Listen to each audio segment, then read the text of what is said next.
मैं सबसे पहले श्रीमान राहुल गांधी इनको अपील करना चाहता हूं और चुनौती भी देना चाहता हूं कि अगर उनमें हिम्मत है और वो सचमुच विद्यार्थियों का हित चाहते हैं तो संसद में चर्चा करें। अगर लोकतंत्र मानते हैं, संविधान में विश्वास है, लोकतंत्र में संविधान में चर्चा की सबसे महत्वपूर्ण जगह और निर्णय की सबसे महत्वपूर्ण जगह ये संसद है। आप क्यों भागते हो चर्चा से? क्योंकि आपको डर है कि आपकी पोल खुल जाएगी।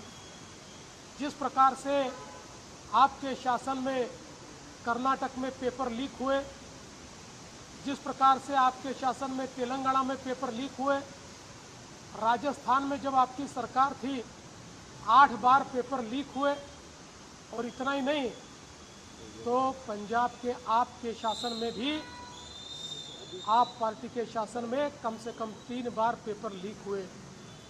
केवल हमारे जो विद्यार्थी हैं इनके कंधों पर बंदूक रखकर राजनीति करना बंद कीजिए। अगर आपके पास सवाल है तो जवाब मांगिए, अगर सुझाव है तो सुझाव दीजिए और उस पर अमल करने के लिए सरकार को मजबूर कीजिए। लेकिन आपको किसी भी छात्र से कोई लेन देन नहीं है, आपको पूरी राजनीति करनी है। इसलिए मैं वापस कहता हूँ, ये भगोड़ापन छोड़िए और संसद में आकर चर्चा करने की हिम्मत दिखाइए। राहुल गांधी और विपक्षी नेताओं को ये चुनौती है कि आप संसद में आकर चर्चा करके दिखाइए। और विशेष रूप से जिस प्रकार से प्रधानमंत्री जी ने इस समूची घटना पर एक कड़ी कार्रवाई शुरू की है, फास्ट ट्रैक कोर्ट तैयार करके जिन्होंने पेपर लीक किया ऐसे लोगों को सजा दी जाएगी। नीट की री एग्ज़ाम भी बिना किसी मसले के पूरी की गई है, जिससे आगे के एग्ज़ाम का रास्ता भी खुला है। मुझे ऐसा लगता है प्रधानमंत्री जी पर विश्वास रखना चाहिए। जिस कांग्रेस की सरकार में, यूपीए की सरकार में शिक्षा का बजट मात्र 8,000 करोड़ रुपया होता था, आज 1,39,000 करोड़ रुपए पर ये शिक्षा का बजट पहुंचा है। देश में जो हमारे आइकॉनिक इंस्टीट्यूशंस है, आईआईटी हो, एम्स हो, अलग अलग प्रकार की इंस्टीट्यूशंस में अवसर खुले हैं, उसका विस्तार हुआ है। विद्यार्थियों के हित की बात ये मोदी जी की सरकार ने की है। इसलिए मैं वापस कहना चाहता हूँ, हिम्मत हो तो संसद में आओ, चर्चा करो। आज राहुल गांधी सहित सर्व विरोधी पक्षाला माझं आव्हान आहे, पळपुटेपणा सोडा आणि संसदेमध्ये चर्चेला समोर जा। विद्यार्थ्यांचे खरे कैवारी असाल तर हिम्मत दाखवा। लोकशाहीमध्ये निर्णय रस्त्यावर होत नाही, तो संसदेत होतो। जर देशाच्या संविधानावर विश्वास असेल तर संसदेत चर्चा करा। उत्तरं पाहिजे असतील संसदेत मागा। तुमच्याकडे जर काही कल्पना असतील, संकल्पना असतील तर त्या प्रत्यक्षात आणण्याकरता सरकारला मजबूर करा। पण आंदोलनाच्या भरोशावर आपली राजकीय पोळी भाजणं बंद करा। या ठिकाणी खरोखर विद्यार्थ्यांच्या हिताचे निर्णय घ्यायचे असतील तर चर्चेच्या माध्यमातूनच ते होतील। मोदीजींनी विद्यार्थी हिताला सर्वोपरी ठेवण्याचा निर्णय घेतलेला आहे आणि विशेषतः पेपर लीकच्या संदर्भात फास्ट ट्रॅक कोर्ट तयार करून या सगळ्या अपराध्यांना शिक्षा देण्याचा निर्णय मोदीजींनी केलेला आहे। मला असं वाटतं की या संपूर्ण प्रकरणामध्ये एक अत्यंत कडक भूमिका मोदीजींनी घेतली। नीटची पुनर्परीक्षा झाल्यानंतर कुठलीही अडचण न येता ही परीक्षा पूर्ण झालेली आहे। विद्यार्थी खुश आहेत, ते त्या ठिकाणी पास झाल्यानंतर सेलिब्रेशन्स करतायत। अशाच पुढच्या सगळ्या परीक्षा झाल्या पाहिजे, या दृष्टीनं ही चर्चा अत्यंत आवश्यक आहे.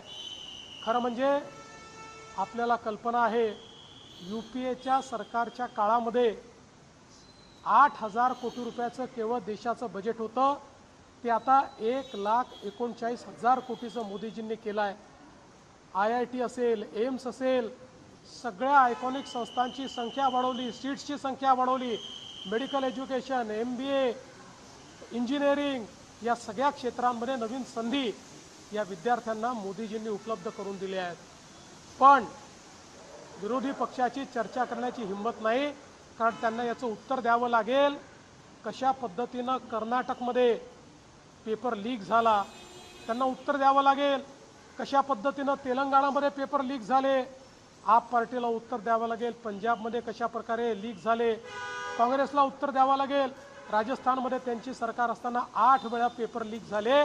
त्यांच्या प्रत्येक सरकारमध्ये झालेला घोटाळा बाहेर येईल. आणि म्हणून त्यांना या ठिकाणी चर्चा करायची नाही आहे.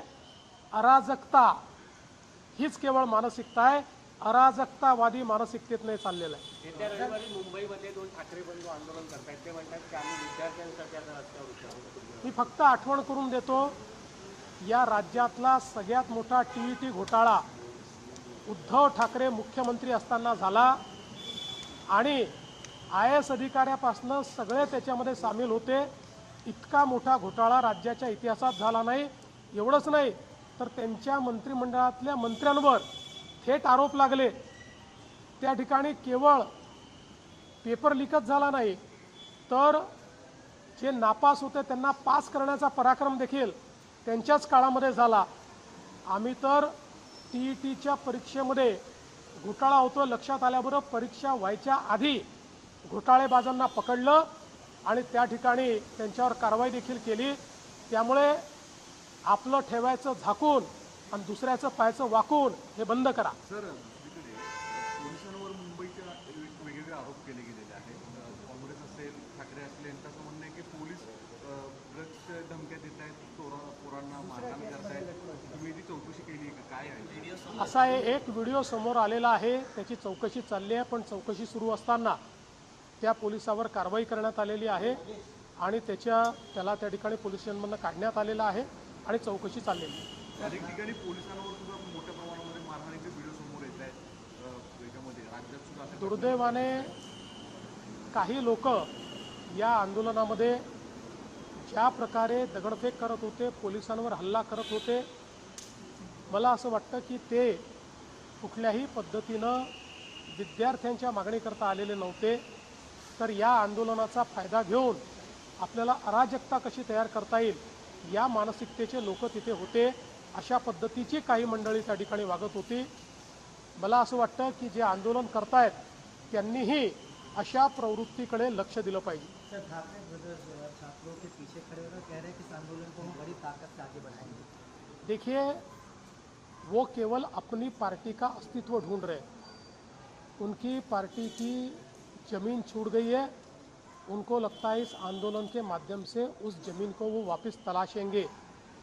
मैं याद दिलाना चाहता हूँ, महाराष्ट्र का सबसे बड़ा TET का घोटाला उद्धव ठाकरे जी जब मुख्यमंत्री थे तब हुआ. उसमें कई लोग लिप्त पाए गए, उनके मंत्री भी लिप्त पाए गए. इतना ही नहीं तो उनके काल में हमने ये भी देखा कि पीछे से रिज़ल्ट में मार्क्स बढ़ाकर रिज़ल्ट चेंज करके और लोगों को पास किया गया. अब किस मुंह से वे यहाँ पर इस बात के लिए बात कर रहे हैं?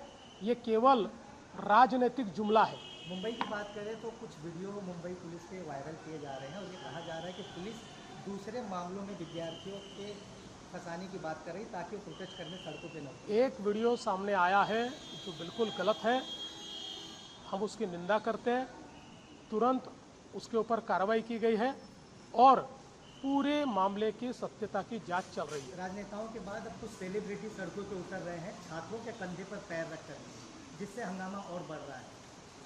देखिए, मैं इतना ही कहना चाहता हूँ, हो सकता है कि कुछ सेलिब्रिटीज़ बहुत अच्छे मन से उतर रहे हो, पर कई सेलिब्रिटीज़ ऐसा भी ध्यान में आ रहा है कि रील बनाने के लिए या फिर एक प्रकार से ये आंदोलन चल रहा है तो इसके कंधे पर चलकर हम कैसी पॉपुलैरिटी ले पाए, इसका भी प्रयास करें। सब प्रकार की प्रवृत्ति होती है, कोई खराब होता है तो इस ठीक होता है।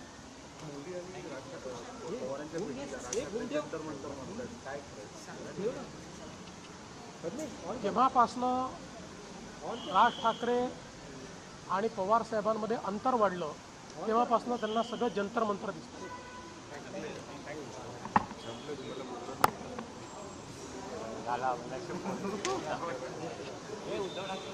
थोड़ा साइड लो ना, पांडे जी साइड में हो जाओ।